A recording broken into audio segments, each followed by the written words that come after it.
Bonjour à toutes et à tous. Aujourd'hui, un sujet qui devrait parler à beaucoup de gens, la puissance du subconscient épisode 2, le saboteur. À tout de suite.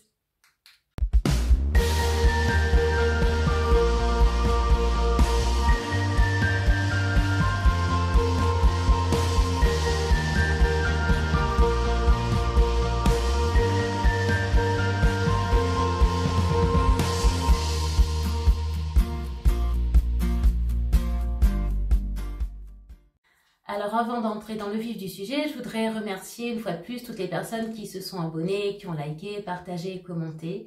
Merci beaucoup pour tous les retours chaleureux que vous avez fait suite au partage de la chanson que j'ai écrite. Ça m'a beaucoup touchée parce que c'était compliqué un petit peu quand même pour moi d'exposer tout ça. Je suis pas chanteuse, voilà, je suis pas musicienne, donc c'était un grand pas et merci pour tous les jolis retours que j'ai pu avoir.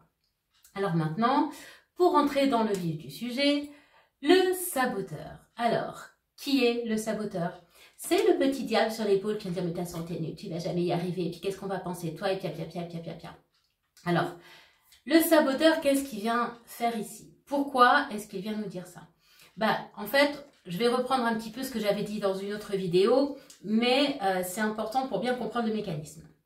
En fait, notre cerveau fonctionne 5 à 10% du temps avec le conscient, qui est droit dans ses bottes, on va dire qui est plutôt connecté à l'âme, qui sait où il veut aller. Mais il est là 5 à 10% du temps. 90 à 95% du temps restant, c'est le subconscient qui passe par l'inconscient. Et c'est un gros ordinateur avec des programmes automatisés. Beaucoup de programmes automatisés qui sont très utiles pour lasser les chaussures, éplucher les carottes. Ça permet de dire, ah mince, voilà, on n'a pas besoin de réfléchir à savoir comment on fait.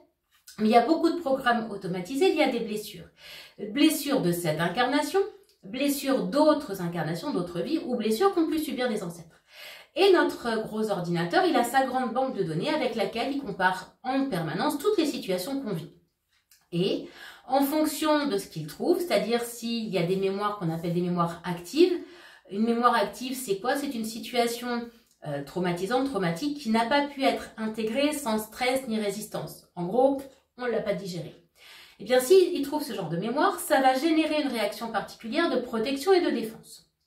Pourquoi? Parce que notre subconscient, qui est lié à l'ego, comme je l'ai déjà dit, qui est une drama queen, il veut absolument rester dans la zone de confort, qui porte mal son nom, puisque c'est plutôt une zone de connu. Et la zone de confort, en fait, il pense qu'en dehors, c'est la mort et qu'on va tous mourir. Or, c'est pas le cas, il y a zone de chaos, puisqu'on a la trouille, et zone de joie, de paix, d'amour, de liberté. Je vais pas revenir là-dessus.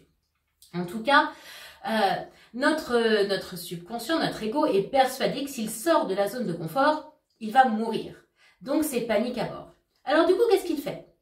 Eh bien, il envoie le saboteur. Le saboteur, c'est l'émissaire du subconscient, qui est là pour nous empêcher à tout prix de sortir de la zone de confort. Et du coup, il a carte blanche, c'est-à-dire que peu importe la façon dont il le fait, sa mission, c'est de dire attention, danger, il faut que tu restes dans la zone de confort. Et pour ça, il a le droit de mentir, de manipuler, de s'arranger avec la vérité, d'utiliser notre corps physique pour nous faire paniquer, bref. Tous les moyens sont bons pour nous ramener dans cette petite zone de confort parce que là, il se dit « Ah, je suis sauvée, je suis en sécurité, il ne va rien m'arriver. » Alors, on est bien d'accord que ça ne marche pas du tout, mais lui, il est persuadé que c'est comme ça. Alors, notre petit saboteur, en fait, c'est pas un mauvais bougre. Son rôle, c'est quand même de nous protéger. Alors, on est bien d'accord qu'il est excessif et que tout pour lui est sujet à dire « on va tous mourir ». Mais néanmoins, il n'est pas malveillant. Et ça, c'est très important de comprendre ça. Notre petit saboteur, qu'on voit effectivement comme un petit diable sur l'épaule, qui n'est pas toujours sympa, qui nous dévalorise beaucoup, la plupart du temps, n'est pas malveillant. Il est là pour nous protéger. Il utilise tous les moyens à sa disposition. Ce qu'il veut, c'est nous mettre en sécurité. Alors, forcément, ça change la donne, parce que si on le voit comme un petit diable méchant qui veut absolument nous casser, on a envie de lui dire, mais dégage de mon épaule, t'es pas sympa, je veux pas de toi. Si on part du principe qu'il est là pour nous protéger, on va le traiter différemment. Et j'en ai déjà parlé aussi, notre petit saboteur, on va le traiter comme un petit enfant. Si un petit enfant a peur du noir, on va pas lui dire « mais bon sang, mais t'es stupide, il va rien se passer dans le noir, tu risques rien ». Non, on va le prendre dans nos bras, on va le rassurer, on va prendre le temps de lui expliquer. Et ben notre saboteur, il faut faire la même chose. Mais pour ça, il y a un moment, une étape clé, c'est le reconnaître. En fait, on est tellement habitué à ce qu'il nous susurre au creux de l'oreille qu'on a l'impression que c'est notre petite voix à nous intérieure, la petite voix du conscient. Or, pas du tout. Et même quand on est habitué, on peut être 10-15 minutes à être en train d'entendre ce saboteur et d'un coup réaliser « Ah mince, ça c'est mon saboteur ». On est retombé dans le piège parce que il est là depuis tellement longtemps, il fait partie des meubles et en plus il est bien musclé la plupart du temps, qu'on ne fait plus attention que c'est un petit être, on va dire, ou une petite entité distincte de notre partie consciente. Donc, étape 1, reconnaître que c'est le saboteur. Et pourquoi c'est important? Parce qu'à partir du moment où on le reconnaît, on se désidentifie de lui. Il n'est plus nous. Il est une part de nous qui est en souffrance, qui est là pour nous protéger, mais qui n'est plus identifiée à notre nous supérieur, ou à notre moi supérieur, si on peut dire ça comme ça. Et ça, c'est important, parce que la désidentification, elle est essentielle. Pourquoi elle est essentielle? Parce que ça va pouvoir permettre de rentrer en dialogue avec cette part de nous. Donc, étape 1, je le reconnais. Étape 2, je l'écoute. Alors, il nous pourrit et en plus, il faut l'écouter. Bah oui, parce que lui, il a que ça à faire de sa journée. Donc, de toute façon, tant qu'il n'aura pas délivré le message de « Attention, danger, tu vas mourir », il va trouver tout un tas de moyens de vous pourrir. C'est clair et net. Donc, 2, on l'écoute. Ok, qu'est-ce que tu as à dire? Et on le laisse dérouler son truc. 3, on le remercie. Eh oui, en plus, pourquoi? C'est de l'ego. C'est de l'ego, il a besoin d'être valorisé. Donc, c'est merci d'essayer de m'aider. Et 4, on le rassure comme on le ferait avec un petit enfant ou avec un petit animal comme une petite pelote, qui est en train d'aboyer au loin d'ailleurs. Donc, étape 1, je reconnais. Étape 2, j'écoute. Étape 3, je remercie. Étape 4, je rassure. En gros, c'est « Ah, tiens, te voilà, toi saboteur.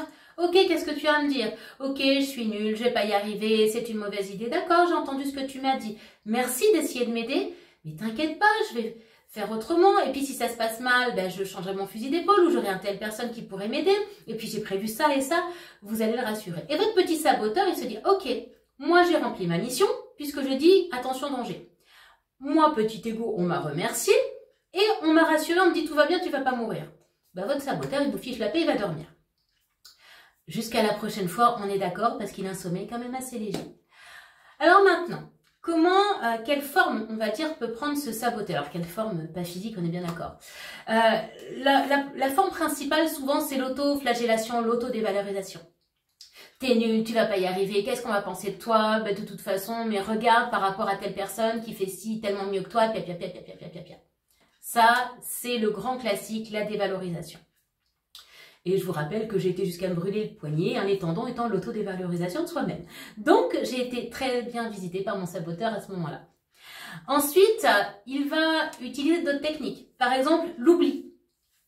Je dois faire telle et telle chose. Par exemple, moi, je conseille souvent des petites techniques comme l'écriture et les bonhommes allumettes. Et bien là, pouf, on oublie de le faire. On oublie souvent, je mets ça sur un petit papier. Très souvent, le papier reste sur ma table. Les personnes oublient de prendre le papier. Ça, c'est un coup du saboteur. Il aime beaucoup aussi le « mais t'as pas le temps, regarde, puis t'as la machine à laver là à faire. Et puis regarde la tasse à laver dans l'évier, c'est super important. Si quelqu'un arrive, qu'est-ce qu'il va penser ?» Donc, il va vous faire croire que vous n'avez pas le temps. Alors du coup, bah, qu'est-ce qu'il faut faire? On va être plus malin ou plus maligne que lui. C'est dire « ah ben, je vais noter dans mon emploi du temps. Je vais me caler une demi-heure, 3/4 d'heure. Je vais prendre rendez-vous avec moi-même pour faire les petits exercices qu'on m'a conseillés, pour faire ma séance de yoga, pour me prendre du temps pour lire, mais je le note noir sur blanc. Je crée l'espace-temps en le mettant noir sur blanc dans mon agenda. » L'idée étant bien sûr de ne pas oublier de regarder l'agenda, parce que le saboteur, il va trouver d'autres circuits. Le saboteur va beaucoup utiliser la comparaison, bien évidemment dans un but de dévalorisation. Va aussi beaucoup utiliser la culpabilité, c'est-à-dire bah oui mais si je fais ça ou si je dis ça, ça va faire de la peine à telle personne, donc je ne peux pas le faire. Donc c'est un super moyen pour vous laisser dans la zone de confort et puis ne pas y aller. On va pas se mentir, c'est de l'ego. C'est de l'ego parce que la réaction de la personne, elle appartient à la personne. Effectivement, ça peut faire de la peine à la personne. Si c'est le cas, c'est qu'elle a elle-même des blessures à travailler et ça ne vous appartient pas. Ça veut dire que quand vous culpabilisez pour quelque chose qui concerne quelqu'un d'autre, vous enlevez à la personne son propre pouvoir. En gros, c'est dire que l'autre est forcément victime. qu'il n'a pas de pouvoir ou de responsabilité sur sa vie. C'est ça la culpabilité. C'est je considère que tout est de ma faute. Donc si tout est de ma faute, l'autre n'a aucune responsabilité, aucun moyen d'agir. Et ça, c'est super malsain. Je vous l'ai dit dès la première vidéo que j'ai faite, ce qui est important, c'est de garder son propre pouvoir. Et même dans ce que je raconte, si ça ne résonne pas, vous laissez. C'est pas grave. Mais soyez toujours votre propre filtre et gardez votre propre pouvoir, votre propre responsabilité. Donc votre saboteur, lui, il va utiliser la culpabilité pour pas y aller. Il va utiliser aussi les projections. Alors j'ai fait tout un petit atelier. Un petit atelier, c'est un atelier qui dure 1h30, 2h, où j'explique un petit peu ce qu'il en est. Les projections, c'est partir du principe que ce que notre mental nous fait croire est la réalité. Un truc tout bête, il y a quelqu'un qui grille un stop, on va projeter que c'est un voilà, et alors qu'on n'en sait rien, c'est peut-être le cas. Ça peut arriver, mais si ça trouve, la personne est très stressée parce que sa maman a eu un accident et qu'elle va voir la personne à l'hôpital, ou qu'elle a eu un petit malaise et qu'elle n'est pas bien, ou qu'elle a eu un moment d'inattention, comme ça nous arrive à tous. Mais c'est vrai que quand c'est l'autre, c'est vachement plus grave. Quand c'est nous, bon, ça passe. Mais quand c'est l'autre, c'est forcément un Ça, c'est une projection, parce qu'on ne sait absolument pas ce qui s'est passé. Le petit saboteur, il va aussi adorer projeter que, bah oui, mais de toute façon, si je dis ça, Trucmuche, il va se mettre en colère, ça va mal se passer, donc il vaut mieux que je dise rien. Et là, gentiment, on rentre dans sa petite zone de confort pour dire, bah voilà, effectivement, je ne peux pas me permettre de m'exprimer puisque ça va mal se passer. Et on est persuadé que ça va être le cas. Il faut savoir qu'avec le saboteur, quand il est à fond, on est des Spielberg en puissance. Et on se fait des méga scénarios catastrophes, mais alors dignes de Hollywood. Et on se met mal tout seul, comme des grands. C'est-à-dire qu'on se persuade que ça va mal se passer. On trouve même les arguments, les contre-arguments par rapport à la situation qu'on a nous-mêmes générée dans notre tête. Situation qui, je le rappelle, n'existe absolument pas dans la réalité et n'existera jamais dans 99,9% des cas. Mais on perd une énergie folle à se battre contre la situation imaginaire qu'on a nous-mêmes créée. Et pendant ce temps-là, eh bien, on ne passe pas à l'action, donc le saboteur, il a gagné. On est occupé à autre chose, on met de l'énergie à autre chose que sortir de cette zone de confort. Autre moyen du saboteur, la procrastination. Ah oui, non, mais je le ferai demain parce que là, je suis vraiment fatiguée. Moi, j'ai eu le cas avant de commencer les vidéos et même encore ce matin, c'était des choses très bêtes. C'est, ah mais là, t'es fatiguée. Ah non, mais puis là, t'as pas lavé tes cheveux. Ah, puis là, il y a un bouton qui sort, ça va se voir. Ça, c'est typiquement le saboteur qui veut pas y aller. Donc, à un moment, bah, il faut y aller quand même. Même si c'est pas simple, c'est dire, ok, tu as peur, petit saboteur, je comprends, je te remercie d'essayer de m'aider, mais ne t'inquiète pas, ça va bien se passer. Ça, c'est vraiment quelque chose qui n'est pas naturel, mais qu'il faut essayer de mettre en place. Le saboteur, quelque chose que je connais bien aussi, va utiliser le contrôle. Essayer de tout contrôler, tout anticiper. Et en fait, au lieu de passer à l'action, on va se faire tous les scénarios possibles pour essayer de tout caler, tout anticiper. Et on est bien d'accord que l'univers est quand même beaucoup plus imaginatif que nous. Et de toute façon, ça ne se passe pas comme on a imaginé. Et on a perdu du temps. On a perdu de l'énergie pour des choses, là encore, qui ne sont que de l'imaginaire et un scénario du saboteur. Il y a aussi la pensée magique. Alors, je l'aime bien, celui-là, il est assez rigolo. La pensée magique, c'est... Ah ben... Alors, je reprends, puisque ma vidéo a coupé, j'avais atteint la limite, visiblement, d'enregistrement possible. Donc, la pensée magique, je disais, c'est si le feu passe au vert avant que j'arrive, c'est bon, je peux envoyer ma lettre de candidature. Si j'enlève 12 pétales à la marguerite, c'est bon, je peux accepter le rendez-vous avec machin truc. Ça, c'est la pensée magique. Et si la marguerite, elle a 13 pétales, ah ben non, faut pas que je le fasse. Je reste dans la zone de confort. Donc, en tout cas, voilà ce que c'est un petit peu la pensée magique. Le saboteur aussi, il peut nous faire des choses du genre dans la pensée magique, c'est qu'on peut se persuader que l'autre en face, s'il nous aime, doit absolument savoir ce qu'on pense, ce qu'on ressent et ce qu'on veut. Alors éventuellement l'autre il est dans notre cœur, mais il n'est absolument pas dans notre tête. J'aime beaucoup la phrase de Jacques Salomé qui dit on reproche à l'autre de ne pas avoir entendu ce qu'on n'a pas dit. Bah ça c'est de la pensée magique aussi. L'autre il peut pas savoir ce qu'on pense et ce qu'on ressent. Mais c'est un bon moyen de rester dans la zone de confort et de se plaindre. Je vous donne un exemple très concret. une femme qui a envie d'aller au restaurant, mais qui n'ose pas le dire à son mari. Pourquoi? Parce que le saboteur lui a dit bah, de toute façon, il va refuser, il va pas vouloir, il va dire que ça coûte trop cher. Il a fait son scénario catastrophe. Donc, cette dame ne dit rien à son mari. Et au bout d'un moment, elle va se dire bah oui, mais s'il m'aimait vraiment, il saurait que j'ai envie d'aller au restaurant. Alors par quel moyen, on ne sait pas. Peut-être que c'est Madame Irma, ce monsieur, mais en tout cas, il n'a pas de moyen de le savoir. Mais le fait de ne pas l'exprimer, ça permet de rester dans la zone de confort, qui là en l'occurrence est bah, je suis malheureuse et je me plains.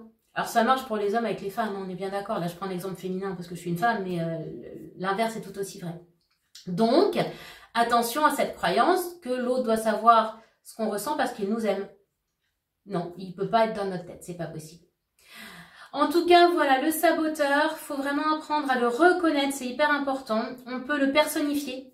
Les gens qui me suivent, qu'on fait la télé sur les structures de caractère, savent que un de mes saboteurs principaux, je le perçois comme Mademoiselle Mangeante du dessin animé Princesse Sarah. La vieille fille un peu rigide là, parce que j'ai une structure rigide. Et donc, quand je tombe dans la structure et que je me mets à tout contrôler et à tout verrouiller, c'est Mademoiselle Mangin qui arrive. Et là, je me désidentifie. Et puis, je la prends sous mon bras, je dis, allez, viens ma vieille, vas-y, raconte. Qu'est-ce qui va pas? Exprime-toi. Et je la laisse exprimer ce qu'elle a à dire. Je laisse cette part de moi qui est en souffrance, qui a peur, exprimer ce qu'elle a à dire. Et ça, c'est hyper important. Donc, votre petit saboteur, apprenez à le personnifier, à trouver le petit personnage. Apprenez à l'aimer parce que c'est la partie de vous qui souffre le plus et qu'en plus, elle essaie de vous protéger malgré tout. Essayez d'apprendre à le gérer différemment, en faire un pote, finalement un allié. Et puis, rappelez-vous que vous avez aussi le petit ange de l'autre côté sur l'épaule qu'il faut aussi muscler. Alors pour la petite histoire, les gens qui viennent me voir assez régulièrement me disent au bout d'un moment « Ah mais j'avais l'impression qu'il y avait mon saboteur d'un côté et que vous étiez sur l'autre épaule en train de me conseiller, de me dire de prendre du recul, etc. » Donc au bout d'un moment, il y a une espèce d'effet un petit peu bizarre qui fait que je me retrouve sur l'autre épaule. Donc j'espère que je suis pas trop lourde d'ailleurs pour les gens avec qui c'est le cas. En attendant, voilà, faites attention à votre saboteur, finalement aimez-le, protégez-le, mais ne lui laissez pas le pouvoir, ça c'est le plus important. À très vite.